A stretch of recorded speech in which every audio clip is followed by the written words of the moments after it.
Diqqat! Pensiya haqida muhim ma'lumot e'lon qilindi. Videorolikni oxirigacha ko'rib, tezda xabardor bo'ling. Assalomu alaykum, hurmatli tomoshabin, kanalimizga xush kelibsiz.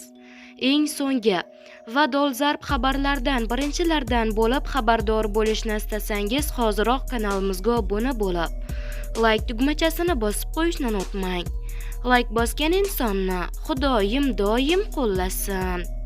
Diqqat qiling. Amaldagi qonunchilikka muvofiq yoshga doir pensiya olayotgan fuqarolar mehnat faoliyatini davom ettirish huquqiga ega.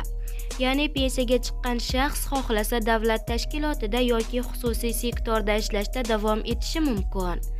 Eng muhimi, fuqaroning ishlayotgani uning pensiya olish huquqini bekor qilmaydi va cheklamaydi. Qonunchilikka ko'ra pensiya oluvchi shaxs ish faoliyatini davom ettirgan taqdirda ham unga pensiya belgilangan tartibda to'lanaveradi.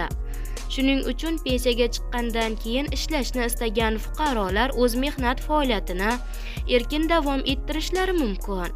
Bu mamlakatimiz qonunchiligida belgilangan qonuniy huquq hisoblanadi, deyiladi xabarda. Hurmatli tomoshabin, hoziroq kanalimizga obuna bo'lib, like tugmachasini bosing va videorolikni tanishlaringizga ham yuborib, ogohlantirib qo'ying.